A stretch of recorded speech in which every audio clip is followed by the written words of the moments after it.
Renungan PD ke-7 Masa Pentakosta dengan tema Mengasihi dan Mengolah Luka Batin. Bacaan sabda dari 1 Korintus 13 ayat 4-7. Kasih itu sabar, kasih itu murah hati, ia tidak cemburu. Ia tidak memegahkan diri dan tidak sombong. Ia tidak melakukan yang tidak sopan dan tidak mencari keuntungan diri sendiri. Ia tidak pemarah dan tidak menyimpan kesalahan orang lain. Ia tidak bersukacita karena ketidakadilan, tetapi ia bersukacita karena kebenaran. Ia menutupi segala sesuatu, percaya segala sesuatu, mengharapkan segala sesuatu, sabar menanggung segala sesuatu. Mengasihi dan mengolah luka batin. Ketika membayangkan tentang masa kecil, tentu ada gambaran mengenai masa kecil yang menyenangkan. Bahkan bisa juga menjadi masa lucu. Akan tetapi, tidak semua masa kecil hanya menjadi masa yang indah saja. Ada berbagai peristiwa dialami. Setiap peristiwa bisa saja menghadirkan makna berbeda.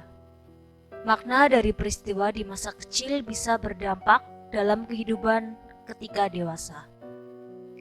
Peristiwa suka dan duka bersama keluarga, teman, bahkan orang asing dapat menjadi pengalaman. Pengalaman itu bisa berpengaruh dalam membangun relasi atau cara bersikap ketika diperhadapkan peristiwa yang sama. Misalnya, ketika mengalami hal menyakitkan di masa lalu karena kegagalan relasi. Itu akan menimbulkan kehati-hatian dengan orang baru ketika berkenalan. Pengalaman luka di masa lalu dapat menjadi inner child dan luka batin yang membuat sulit mengasihi di masa kini. Alasannya bisa karena luka di masa lalu itu belum selesai atau masih menjadi memori yang menyakitkan. Selanjutnya, memori tadi menjadi parameter untuk mengasihi orang lain di masa kini. Ini berbahaya. Inner child menurut John Bradshaw tahun 2020 dapat muncul dari adanya pengalaman atau kejadian di masa lalu yang belum terselesaikan. Dari halosehat.com didapat keterangan bahwa inner child dapat dialami seseorang akibat kehilangan orang tua atau wali dan keluarga dekat, kekerasan fisik, emosional, atau seksual, pengabaian, penyakit serius, perundungan atau bullying, perpecahan dalam keluarga, ada anggota keluarga yang menyalahgunakan alkohol dan obat-obatan terlarang, kekerasan dalam rumah tangga, terpisahkan dari keluarga. Pengalaman menyakitkan di masa kecil kalau diabaikan dapat menjadi masalah. Apalagi pengalaman luka itu menimbulkan trauma. Trauma itu harus dipulihkan. Ketika trauma diabaikan dan seseorang bertumbuh dewasa, seolah semua baik-baik saja. Namun, sejatinya tidak. Kondisi yang demikian membuat orang itu sulit untuk mengasihi sebab di dalam dirinya masih tersimpan luka batin. Oleh karena itu, inner child perlu disadari dan diolah dengan jujur. Kesadaran akan luka di masa lalu dapat menjadi pengenalan diri yang otentik untuk mengasihi. Seorang dengan luka batin yang belum pulih memang dapat mengasihi sesama. Namun kasihnya pada sesama muncul akibat kasihan, bukan empati atau kepedulian.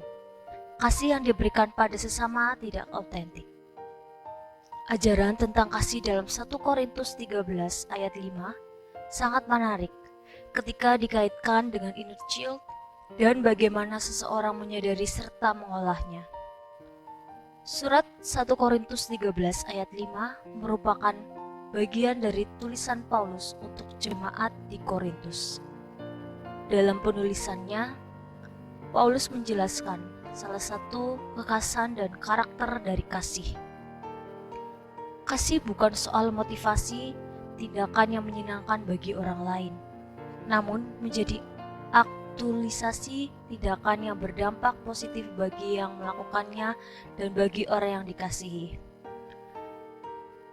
Keutamaan kasih ada pada bagaimana kita melakukannya. Kasih adalah kata kerja dan mewujud menjadi perilaku keseharian. Bagi kita, mentalitas mengasihi perlu dihayati dan dibiasakan. Dengan kasih, seseorang akan memulihkan luka batin dengan memaafkan serta berdamai dengan diri sendiri dan sesama. Hidup dengan mewujudkan dan membiasakan kasih bermuara pada perilaku seseorang yang tidak mencari keuntungan bagi diri sendiri. Kasih memulihkan luka batin di masa lalu. Dengan pemulihan itu, kita dapat berdamai dengan diri sendiri dan mengalirkan kasih pada sesama. Amin.